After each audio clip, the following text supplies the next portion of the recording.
And we are back, everyone, for game... Actually, this is number 1, isn't it? Well, I'm just losing my mind. Casting so many games, I don't even know what's going on. But it's going to be between Dayshi as the red Terran in the top left versus Slivko as the blue Zerg in the bottom left. The map, of course, is Red City LE.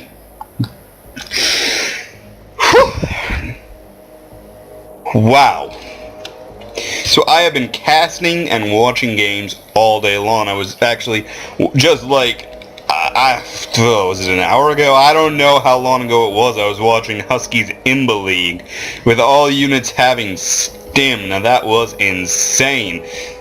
Not even all units having blink. That was crazy too. Either way, Blink Zergling just OP. Still Stimling. Stimling. Oh god. Anyway, back to Seriousville and Serious Land. We will be talking about serious things. Like this game, for example. Either way, we will be continuing on. I don't know. Is it okay for me to muddle my way through some of the opening bits? I mean, I guess I'm asking your permission for something that I'm going to do no matter what you say. So perhaps that's just a tad awkward for me to ask. Anyway, if you're wondering what I'm doing with the map, I'm just checking to see how precisely mirrored everything is, because I design my own maps, as I think I've mentioned for like 3 dozen replays now. Probably need to stop doing that. We do have a 15 hatch coming down here, and also command center first. We'll just have to scroll up this old way to get there. There we go. Okay, good. I was just making sure that it wasn't my palm guard or something, because for some reason the palm guard, you know, when you hit a button it stops moving your mouse. That keeps resetting itself on my computer, as I found out to my horror in a ladder match just today, actually. Platinum Zerg, who I just felt like I was going to crush, but my mouse would not work, and I just got smashed. It wasn't pretty. Either way, we are going to be seeing fairly standard things out of both of them so far. Nothing too exciting going on. I do have to wonder what all this is. I mean, it's called Red City, so I suppose that this is part of a city? It's sort of awkward that the city is underwater. I'm going to have to figure out what kind of doodads these are, because they look interesting, to say the least.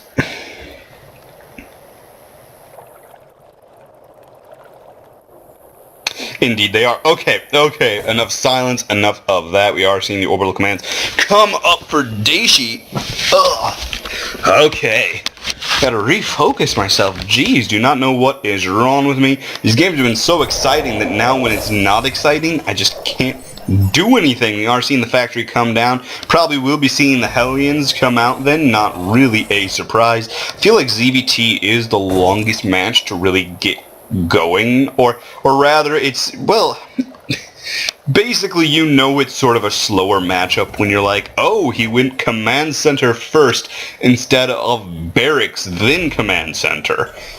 And while there is quite a difference made by those things, they're still going to be getting the factory and the reactor, and you know this is going to happen. You just do. So ZVT, I mean, if ZVZ is my favorite, ZVT is my least favorite. I think it makes sense that Zerg would encompass the best and worst of StarCraft, because that's just what the Zerg is. That's just how they do, because that is how Zerg do. Either way, we will be seeing a starport coming out immediately here, and a tech lab, probably for a Banshee, something I used to be surprised by, but now am utterly not. Very common to see Banshees out of this Hellion Banshee, a very, very common choice.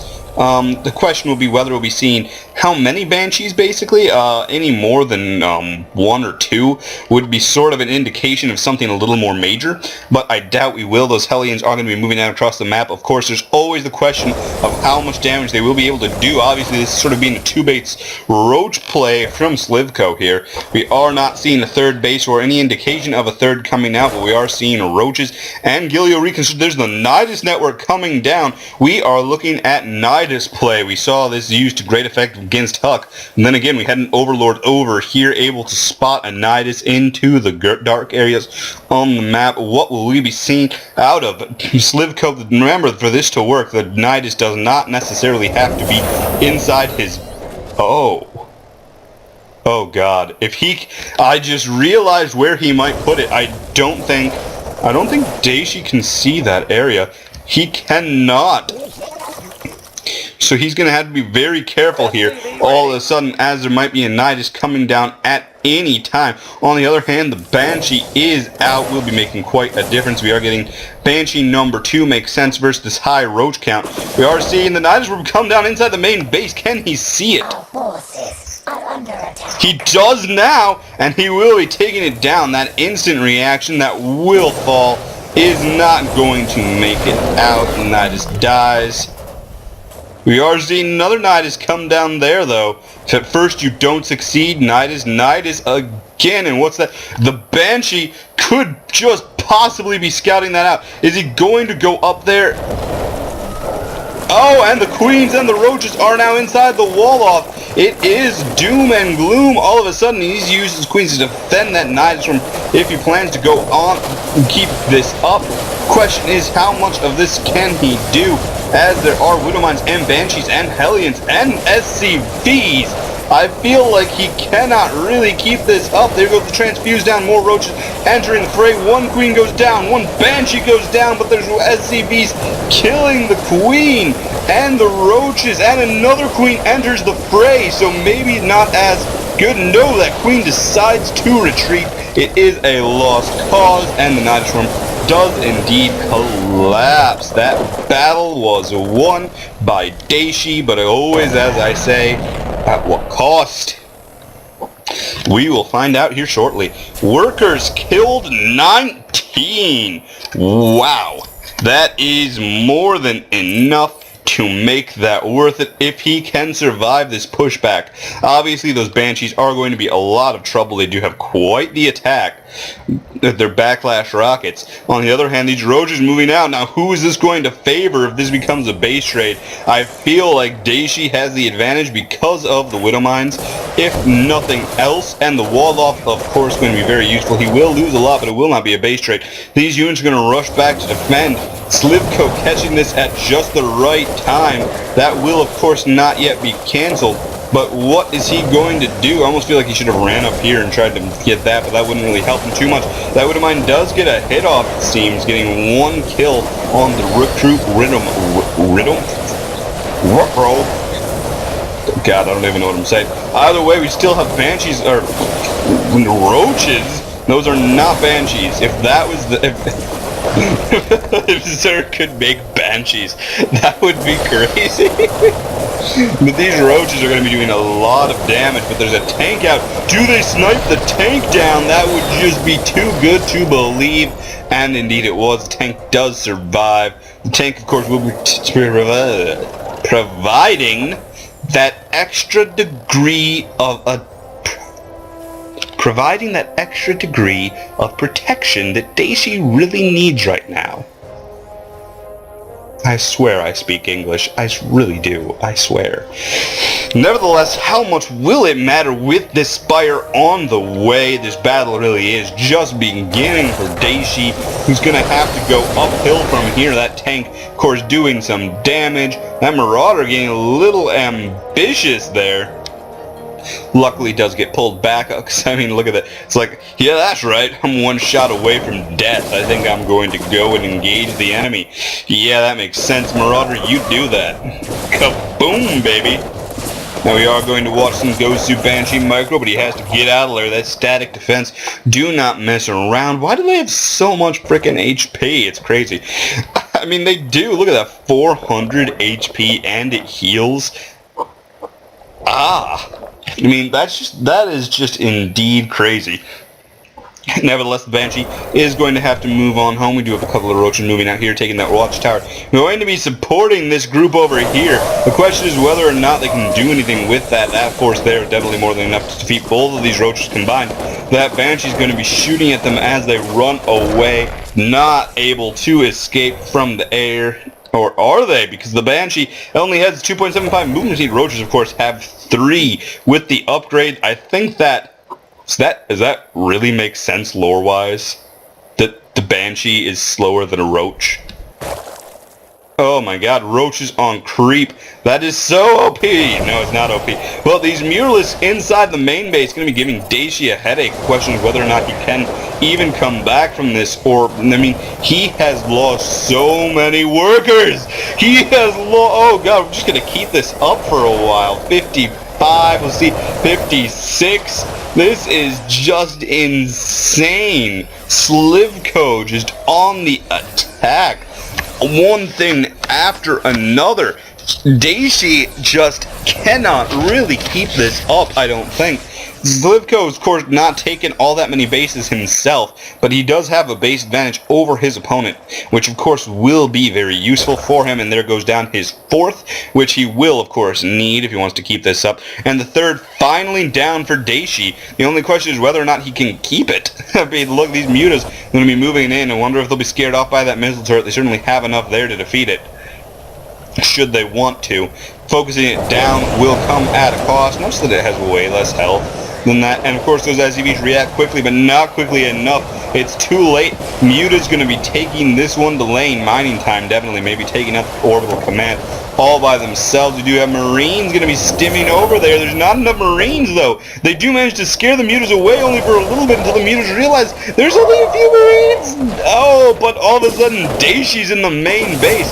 But does he even have Marines here? No, there's Banelings are going to be hitting those tanks. Tanks are going to be absorbing most of the damage, but I feel like he wanted the tanks more than anything else because they need to be able to deal with those roaches.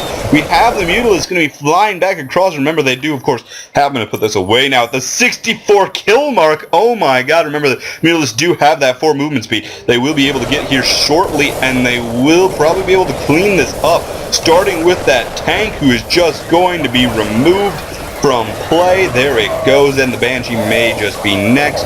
Yep, there that goes too. And now all of a sudden, Dayshi is in trouble. All these units streaming in won't be able to help much versus the amount of force that Slivko has, and they know it. They're running back home. Will they get in the medevacs and try and boost away? I don't think they will, but they might have to. They really don't have another choice versus this. And there goes those. Will we see a boost? Or will my mouse just decide to go weird on me? No, those Marines die in the air, crashing to their fiery demise. As all of a sudden, Slivko is going to be engaging this. We do see a nice arc just in time, scaring that off just a bit. And this game will continue to move on. A Thor on the way will be providing some of the defense he needs to deal with the Muta and the Roaches. We do have a bunker coming down. You know that's never a good sign when you have to get a bunker to defend your own bases. Normally you only need that first bunker in the beginning, and after that it's sort of footloose and fancy free. Can't believe I just said that. Whatever. Do not blame me. You have the hit going on there, which means Dayshi knows about this, and how is he even going to be able to react, though? The Thor, of course, moving in, and there we go. There's the shots from the Thor and the stim. Remember that Mutalists can actually kill Thors if they hit magic box correctly. I'm just going to say that all of a Thor's ability to deal with Mutalists is in its splash damage. And nothing else. That seemed a little bit... Oh, no, but it was an empty medevac doing the scouting against those Mutas. You will be able to get a few shots off here at them. Not that that matters all that much because Mutas have tissue regeneration. Either way, all of a sudden this army here not looking as terrifying as one might expect. But where? Holy crap, that is not right. Where is his army supply? Where is that supply in? 26 Mutalisks. Are they all... Is this really 193? This can't be. There has to be... What? I don't even know how many mutas are there? Oh, I suppose there's 52 supply worth of Muta. Oh my gosh, I was not aware. I just looked at that supply difference and I'm like, whoa, Dayshi. I was thinking he had the stronger looking army, but that Thor looks small when you consider that number. Actually, that Thor just sort of looks small right now, almost like I zoomed out or something. I don't know. There's going to be... Oh, here we go. Here's the engagement. That Thor needed to pull back with its foes, with its friends. It was not able to, was slaughtered down. The Banelings just cleaning all those things up, and the Roaches dealing with the rest. Mutalisk more than enough, I feel like, to clean this up. They will not engage those forces. Maybe it's the upgrade thing. Maybe. I believe it. God, if I could just catch the Mutalisk moving so fast. Yeah, those Mutalisks not quite at the upgrade level of these Marines. So who knows what that could mean. Whew. We do have the 4th base finally coming down for Dayshi. If he can defend it, if he can keep this up. That is the question, because so far he has been on the ropes this entire match. Slivko just pouring it on, not planning on stopping anytime soon. By the looks of it, engaging that Marine had a short but sweet life. Holding that tower. You know, maybe it wasn't a sweet life. I don't know. How good does your life have to be ended by Zerg and not worry about it too much? I don't know. What I do know is those Lings are going to be moving in and finding a base with nothing there to defend it. The army's in the wrong spot and he knows it. All of a sudden, this force is going to be splitting in between those two bases. He's going to be catching them at this choke, which might actually help the Terrans more than the Zerg. And the Zerg do pull back slightly and begin to try and go for that, but all of a sudden he's surrounded on every side. I feel like he might have actually been able to push into the main base. Not sure if that quite is worth it. We do see a scan coming down, maybe against burrowed Banelings. Whoever knows. This force here, just so quick and mobile, not much that Terran is really able to do against it right now. Do have that Ling going to be scouting around, supported by a couple of Mutas. Everything comes right back in. Terran not able to deal with this for the most part. I almost feel like he needs like something here, like a couple of walls. Or a wall, I don't even know. What's this? Again, the scan. Maybe it's to prevent them from going over this. I do not know. I would love to find out. All of a sudden, we're going to find out how fragile those Mutalisks really are as the Marines do begin to engage. Does he have another Thor? He does not. Thors are not going to be in play anymore as I continue to hit wrong buttons. Check to see if he has a Thor. Indeed, no. And we are going to see this army move out. Possibly to this location over here. Going to be seeing if there is a base there. There will not find anything. Nope, he's going to be engaging over here. But once again, the units are all in the wrong place at the wrong time. He doesn't have anything to defend this base, and the Mutilator is going to stream in. I take that back. He does have Widow Mines to defend it. The only question is whether or not they will be of any effect. Nice hit on those Mutalisks. But not enough because his army is a map away. So these guys are loose in the base. Oh god, that is just wrong. For the poor Terran Dayshi. I don't even know how do you deal with this when all of a sudden you realize you're about to attack your opponent and they're already in your base and they run. No, oh yeah, they are getting a lot of Banelings though. They go down hard. All of a sudden Slivko does have a slight advantage here. Or sorry, Dayshi has a slight advantage here. Very, very slight. Don't know what will come of it. We do have Broodlords on the way from Slivko. These games are always so fast I can barely keep up. Whew, don't even know how to describe them. For the most part, we do have the engagement begin right into the Broodlord. It's not even going to happen. I just realized where probably all that supply that I couldn't figure out where it was, probably in Corruptors, that I just somehow did not see on that because everything is happening. All of a sudden, Vikings are coming out, but are they too little, too late is the question. I'm thinking yes, we still have quite the mute account here. More than enough to deal with a couple of Vikings, and the Vikings are the only things that can deal with the Broodlord. So all of a sudden, Dayshi is in trouble. His only advantage that it'll take forever for the Broodlords to even reach him. But the Broodfester is going to be difficult to beat. Of course, the Broodlords are going to be just murdering everything, and the Infestors are going to make sure they can't run away or dropping infested Terrans everywhere to stop them. Now, these don't have any sort of detection. No, they do. There is an Overseer following there. That is nice, because otherwise, I've seen Widow Mines do serious damage to Broodlords before. Not that we normally consider them doing that, but yes. Whew. Also, interesting note, they talk about Broodlords being fragile, but they're really not. Like, when you think about their health, they're actually quite healthy.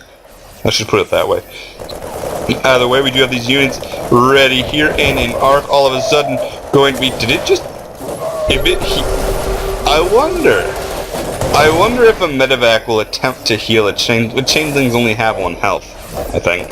Either way, the Broodlords have finally reached this area. The only question is whether or not they will survive. Broodlords moving forward. The Vikings going to have to be engaging this if they want to do anything. We do have the Mutilus moving in, though. He can't afford to lose these Vikings. There was the Fungal, and he does indeed. There's nothing now he can do to stop those those Broodlords. No, he actually does have Vikings. More than I thought he did, but they are fungled. They cannot fall back to any safe ground, not that you even can. First Mutilus, and now how on earth is he supposed to deal with those Broodlords? He's trying to stem forward, but the Broodlings, and there's Queens? When did the Queens get here? That must have, I guess with Broodlords being as slow as they are, it's not feasible for the Queens to take their sweet time and make it there, even without the creep spread that we're seeing. All of a sudden, Broodlords and Broodlings have got the main base. Remember, the Broodlings are also... How fast is a Broodling? Darn, that one has a lot. 3.84. Oh, we have a winner. Look at that. 3.84 for the movement speed. All of Broodling there. Very, very quick, very fast little buggers. Dayshi just getting torn to shreds. I'm honestly a little surprised we haven't seen a GG from him yet. What are we going to be seeing out of him? How does he plan to beat this? Because, I mean, if you don't say GG, I mean, I guess that still means you think you can win. I almost feel like if he wanted to keep this up, he'd have to load up and retreat. Now, not going to happen. There's the Fungal. There are the Broodlords. Everything. The fight is still going on, but it's one of those times where you're just like, how do I say, Dayshi, you've lost? The game is over. And there was the well played, but no GG from Dayshi, unless I missed it, which I probably did. Dayshi's a very nice guy. I just want to say that now. Whew. What a game. What a game. What a game. And we're going to move on to game number 2 here in a second after I get a drink, because my throat is parched. I understand my day 9 is water next to him all the time. Anyways, BRB, folks, and we'll move